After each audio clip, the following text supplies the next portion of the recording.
Hello les yogis et bienvenue dans ce cours de yoga. On va venir travailler séance de yin ensemble, séance douce. Donc notamment si vous débutez le yoga, c'est vraiment fait pour vous. Je vais juste rebouger un tout petit peu la caméra. Pendant ce temps-là, hop. Toutes celles et ceux qui suivent le cours en direct, commentez live sous la vidéo, comme ça je sais que vous suivez le cours en direct. Puis toutes celles et ceux qui suivent en replay, commentez replay sous la vidéo. Aujourd'hui, donc séance de Yin Yoga. Avant que le cours commence, je vous rappelle que si vous souhaitez rejoindre mon coaching chez Yoga Balance, qui m'a permis d'accompagner des centaines et des centaines de personnes, je vous invite à commenter bilan sous la vidéo et ça vous pourrez dans ce cas-là bénéficier d'une session coaching offerte. On fera le point ensemble et on vous expliquera tout ça. Donc le yin yoga, c'est l'inverse du yang, on va dire, par le nom de tout simplement le yin et le yang se complètent. Donc à travers une séance de yin, c'est un petit peu l'opposé de ce qu'on peut voir régulièrement dans ce que je vous propose comme type de cours où c'est relativement dynamique. Ok, aujourd'hui on va être sur une séance qui est quand même relativement calme et douce entre guillemets. Quand je dis doux, c'est qu'il y a peu de mouvements, qu'on reste longtemps dans les postures. Maintenant, ça, notamment si vous n'êtes pas très souple, ça peut tirer relativement beaucoup. Donc c'est pour ça que c'est pas non plus de tout repos les séances de Yin Yoga. Ok. Donc vu que on va rester relativement longtemps dans les postures et vu que la séance d'aujourd'hui est courte, ce qui fait que évidemment on va faire que quelques petites postures. Ok. Donc pour commencer, je vous invite à prendre une position assise qui est confortable pour vous. Fermez les yeux et relâchez les épaules. On va prendre quelques instants pour arriver dans la pratique. On va commencer par se concentrer sur son souffle.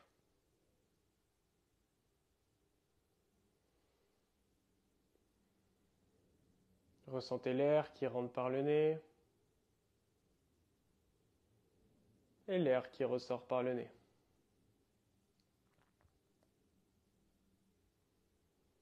Progressivement, cherchez à allonger la durée des inspires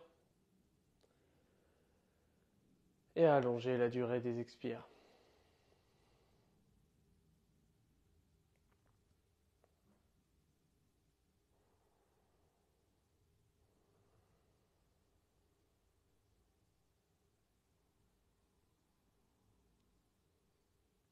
Vous pouvez ramener les mains en namasté, venir placer une intention pour la pratique d'aujourd'hui. Qu'est-ce qui fait qu'aujourd'hui vous êtes sur votre tapis de yoga?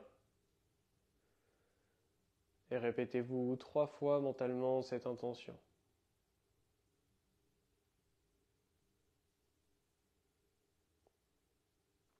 Si vous le souhaitez, rejoignez-moi pour le mantra Om, inspirez par le nez.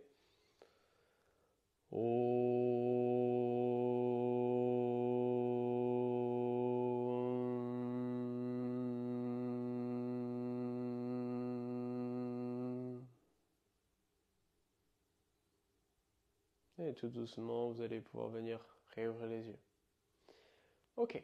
D'ici, si vous étiez comme moi dans la position du héros, on va venir se placer en tailleur. Et depuis cette position du tailleur, on va venir connecter les deux paumes de pied ensemble. Alors, on va venir dans la position du papillon. Normalement, le but dans Baddha Konasana, la position du papillon, c'est de ramener les talons vraiment le plus proche possible de nous. Mais là, vu que j'ai envie qu'on soit sur quelque chose de relativement vraiment doux et qu'on soit un cours relativement débutant, au lieu de ramener le plus proche de vous, si vous n'êtes pas très souple, vous pouvez garder un certain écart entre les pieds et votre corps. Et le but, ça va être juste de venir se relâcher tranquillement. Si vous êtes relativement bloqué ici, c'est pas grave du tout, juste on crispe pas les épaules. On peut même s'aider un petit peu de ses coudes pour aider à descendre les jambes. Et on vient relâcher la tête vers l'avant. Le but, c'est pas du tout d'aller absolument vers le bas, mais d'aller avant tout vers l'avant. Une fois qu'on est au max devant, on relâche. On va d'abord vers l'avant tout simplement pour créer de l'espace. Si vous voulez aller directement vers le bas, ça vous empêche de créer de l'espace.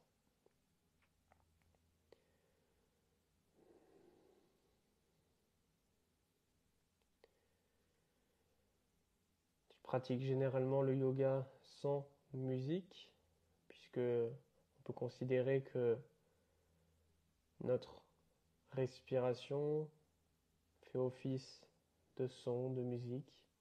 Ça vous permet de bien rester concentré dessus.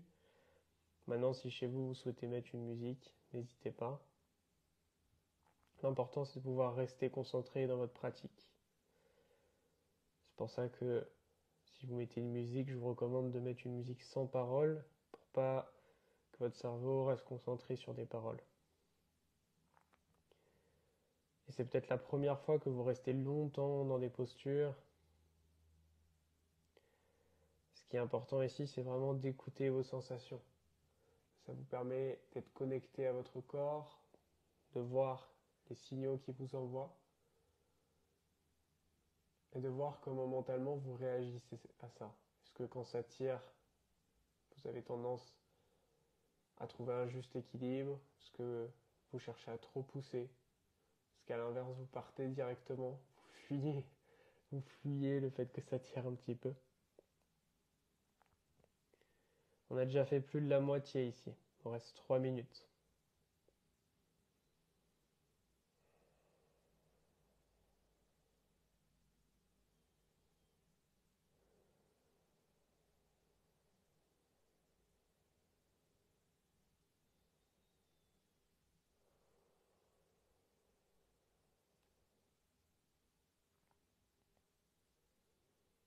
Continuez d'allonger vos inspires et vos expires. C'est la seule posture qu'on va faire en position assise aujourd'hui. Après, on fera 2 postures du côté droit et 2 postures du côté gauche, mais en position allongée. D'accord? Ce qui permettra d'être vraiment le plus relâché possible. N'allez jamais chercher un point de rupture. Si ça tire trop, on va un petit peu moins loin.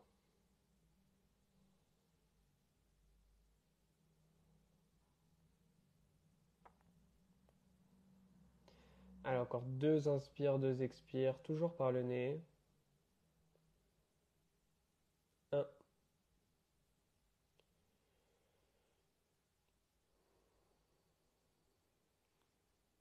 2, et tout doucement, vous allez pouvoir venir vous redresser. Vous pouvez utiliser vos mains pour ramener les genoux ensemble. On va pouvoir venir se tourner, s'allonger sur le tapis en demi-shavasana. Depuis ce demi-shavasana, vous allez allonger la jambe gauche et vous allez décoller le pied droit, ramener le genou droit vers vous. Vous allez attraper le tibia avec vos 2 mains et vous allez ramener le genou droit en direction de l'épaule droite. On garde les épaules relâchées, le haut du dos au sol, on ne décolle pas la nuque et on reste là. Le pied droit, il peut être relâché, il peut être flex, il peut être pointé, c'est à vous de voir. Et le but, c'est de ramener le plus possible le genou droit vers l'épaule droite. Évidemment, le genou ne va pas toucher l'épaule. Mais ici, l'idée, c'est vraiment de pouvoir détendre au niveau de la hanche.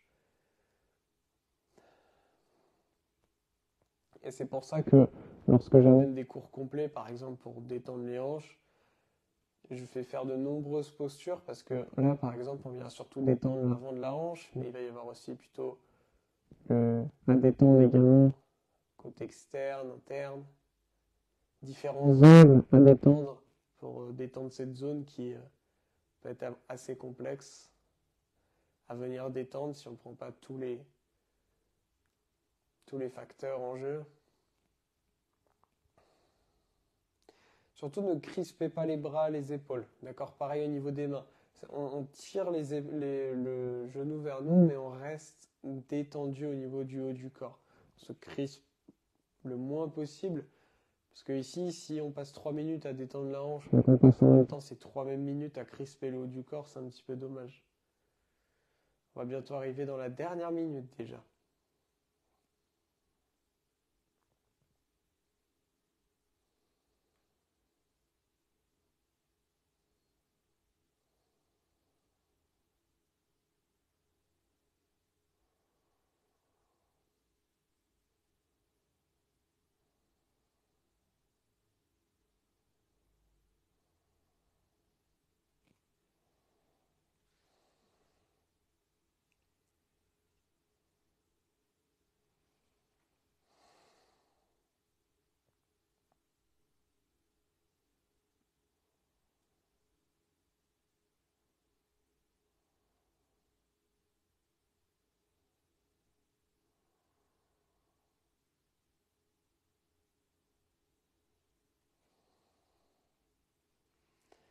Une dernière grande inspire. Une dernière grande expire. Puis la main gauche va venir attraper l'extérieur du genou droit. La main droite se place sur le tapis. et vous allez laisser tomber le genou droit vers le côté gauche. Peut-être que votre genou va rester complètement en l'air ici, c'est pas grave, on essaie de toucher le sol avec le pied pour quand même avoir un appui et pas trop tendre. Sinon, vous pouvez mettre aussi une brique ou quoi que ce soit. Et peut-être qu'on peut aller plus loin ici dans cette torsion. Gardez le regard soit vers le ciel, soit vers la droite. On est là pour 3 minutes. Pour tout ce qui est torsion, évidemment, si vous êtes enceinte, on ne va pas faire ce genre de posture. Les torsions, c'est bon, très bon pour votre dos. Ça va permettre d'aligner votre colonne.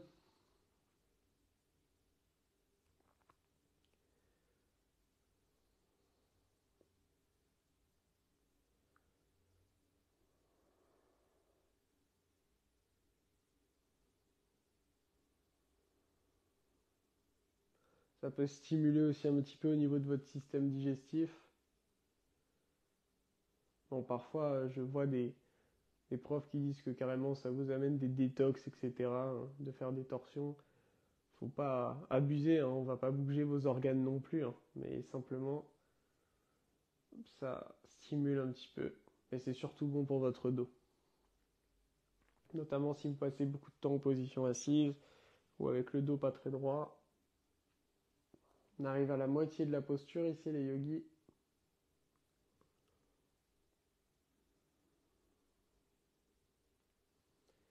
Et le yin, c'est aussi un moment où on peut fermer les yeux et tourner le regard vers l'intérieur au lieu de rester concentré sur ce qu'il y a autour de nous, ce qui va nous amener plein de pensées. Le fait de fermer les yeux, ça peut aussi vous permettre d'aller un peu plus en introspection, de rentrer en contact avec vous-même. Je parle beaucoup, je vous donne beaucoup d'indications parce que logiquement, si vous suivez ce cours, vous êtes relativement débutant au yoga et parfois c'est pas évident de rester de longues minutes dans le silence, dans des postures. Et le fait que je parle, ça vous permet d'être concentré sur ma voix et pas laisser toutes les pensées vous envahir. Il nous reste encore 4 inspires, 4 expires. On va les faire ensemble. Inspirez par le nez.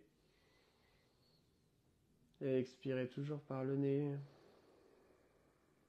Encore inspirez. Et expirez. Inspirez. Et expirez. Une dernière fois, inspirez par le nez. Et expirez toujours par le nez. En utilisant votre main gauche, vous allez tout doucement ramener le genou au centre et venir allonger la jambe droite à côté de la jambe gauche. Prendre un instant pour observer les sensations que ça amène au niveau de votre corps. Observez peut-être des différences de sensations, notamment dans la hanche. Peut-être que vous sentez la jambe droite plus ancrée sur le tapis maintenant. Peut-être la jambe gauche plus légère. Puis ramenez maintenant le genou gauche vers l'épaule gauche. On vient tirer le genou sans crisper. De nouveau, si les yeux se sont réouverts, essayez de les garder fermés, si c'est ok pour vous. Restez concentré sur votre respiration, sur vos sensations.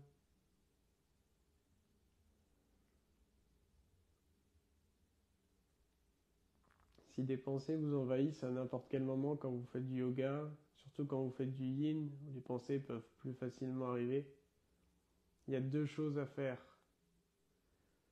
La première, c'est de pouvoir se reconnecter à ses sensations physiques. Donc là, par exemple, vu qu'on étire au niveau de la hanche, observez, est-ce que la hanche est plutôt relâchée, plutôt détendue, plutôt tendue? Est-ce que vous sentez les mêmes sensations de ce côté que du premier côté? Observez un petit peu votre corps. L'autre manière, c'est tout simplement de se reconcentrer sur son souffle et d'observer le chemin de l'air. Car même quand on ne bouge plus, il y a toujours quelque chose qui est en mouvement, c'est votre souffle.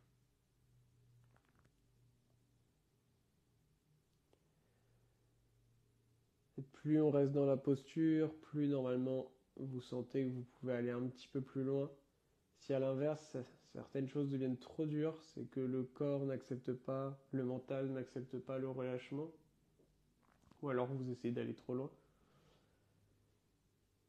Et pour ça, on va surtout se concentrer de nouveau sur les deux outils que sont la respiration et les sensations. On arrive dans la dernière minute ici.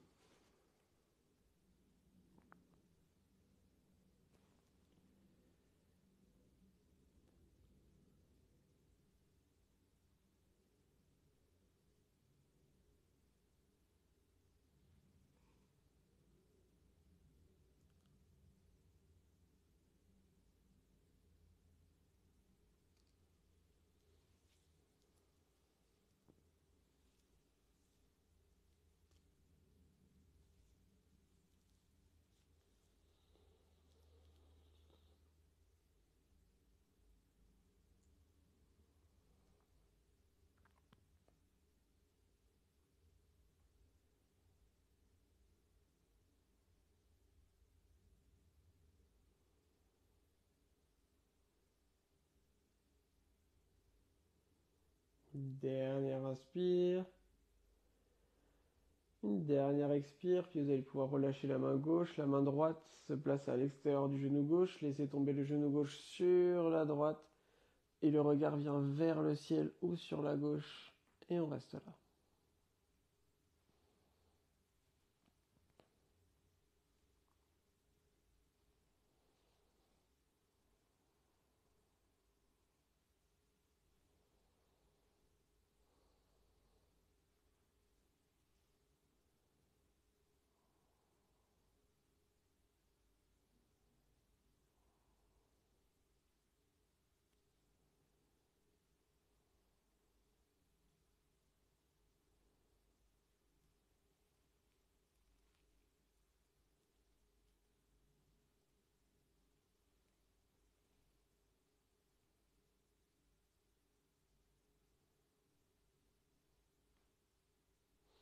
Restez relâché ici.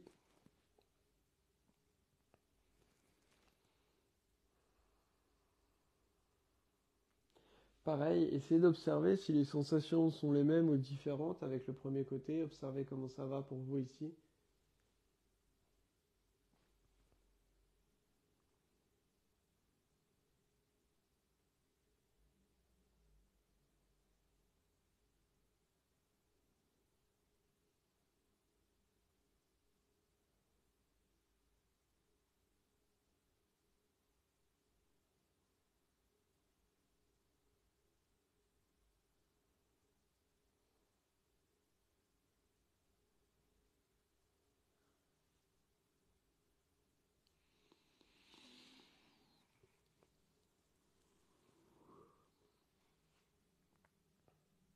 On va arriver dans la dernière minute. Vous pouvez être fier de vous, de rester dans cette séance. Notamment, je sais que pour un certain nombre d'entre vous, moi y compris quand je débutais le yoga, c'est parfois beaucoup plus difficile de faire des séances comme du yin où on ne doit pas bouger, plutôt que de faire des séances dynamiques où le cerveau est plus occupé, où le corps est plus en mouvement. Mais en réalité, quand vous passez des fois des heures derrière un ordinateur ou une télé, vous bougez pareil très peu et vous tenez des positions beaucoup plus longtemps qu'ici. Des positions qui souvent sont pas très bonnes pour le corps.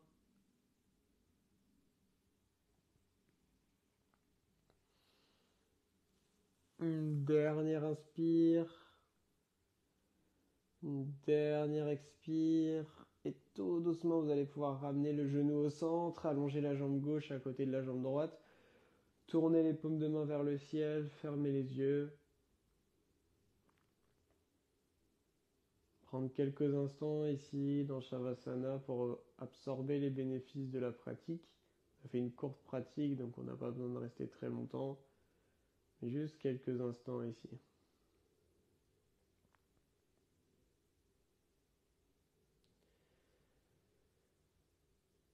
Puis commencez à bouger un petit peu les pieds, les mains, ramenez les genoux à la poitrine, laissez tomber les genoux et la tête sur le côté gauche ou le côté droit et venez vous rasseoir en gardant les yeux fermés, prenant une position confortable pour vous.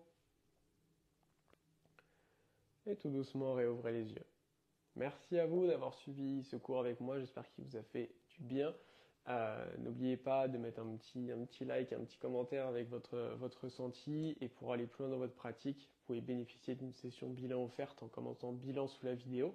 Ce bilan, il se passe en 3 temps. Dans un premier temps, on fait le point avec vous, savoir un petit peu qu'est-ce qui vous amène au yoga, voir si vous en faites déjà ou pas, comment ça va physiquement, mentalement. Bref, on fait un point complet.